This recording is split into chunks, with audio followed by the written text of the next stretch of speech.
Hey everyone, I'm going to go over some draft strategies you could have in your fantasy draft coming up.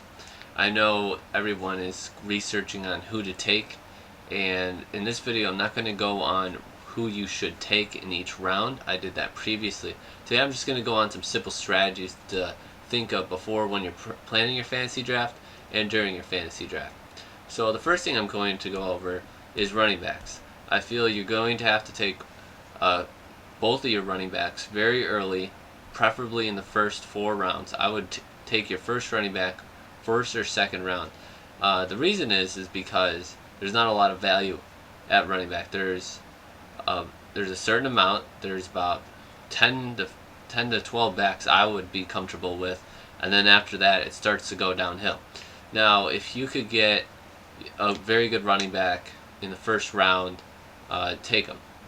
There are some, like, people will take like a quarterback or whatever in the first round. That's fine, but you got to make sure if you do that, you take one in the second round. You have to get a very good first running back to start the year off right. Running backs, there's not a lot of them.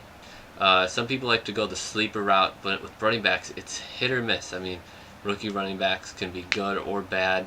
Last year, I know Doug Martin, he was a surprise coming out of running back, but no one would have ever thought that. So it's really, you got to get in the first 2 rounds at least one running back. In the first 4 rounds, you got to have your 2 starting running backs drafted. That is key. The second point I want to go at with is wait on wide receivers. There are a ton of quality wide receivers out there. I've done a few mock drafts, and wide receivers in the 3rd, 4th, 5th rounds are still very good first receivers available. People like Dwayne Bowe. Heck, I've got Andre Johnson in the 4th round in one of the mock drafts. So very good number 1 wide receivers available. Of course, if you value Calvin Johnson very high and you can get him late in the first round, I understand taking him.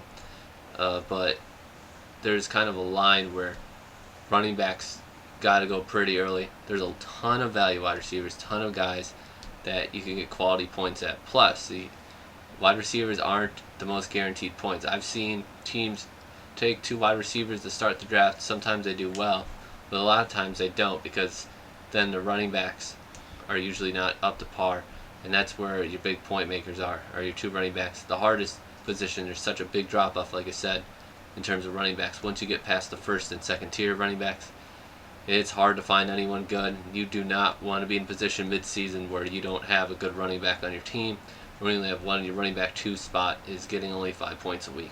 That's not good, and your team won't be successful that way. The third thing I want to go at with is take a quarterback you're comfortable with. Some guys don't feel bad about taking like a Tony Romo in the mid to late rounds, but some people think, they need to get a top quarterback. Brady, Breeze, Manning, Rodgers, someone in that mold. That's okay too, but I feel you got to take someone you're comfortable with, someone you trust.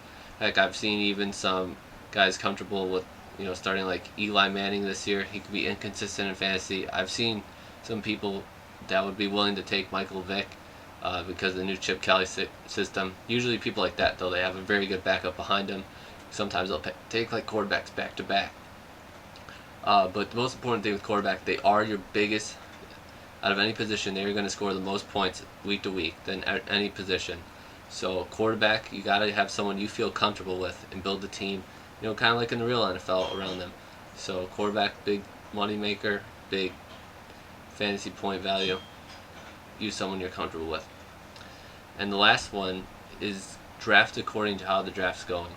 I feel, if quarterbacks are going early, I've been in drafts where six quarterbacks were taking in the first 1.5 rounds. I know it's crazy, but every draft's different. So at that point, you kind of have to take a quarterback very soon after that, because everyone will be left off. So you have to kind of draft accordingly. Same thing with like running backs. They're most likely going to go early in the draft. That's why I suggested everyone take running backs early this year. Now here's another thing. If people are taking, let's say they're not drafting, for some reason they're not drafting running backs real early in the draft, then maybe you could get a solid running back in the 3rd, 4th, 5th round. It really depends on how your draft's going. So I think that's the biggest tip to get out of it. Every draft's going to be a little bit or a lot different. So you just got to adjust your strategy, kind of like how real NFL teams have it. Adjust your strategy on how the draft is going. I hope you guys found my tips useful, and I hope you guys check out my preseason Week 4 review later this week. Anything goes, anything goes. You never know what we're gonna show on Anything Goes.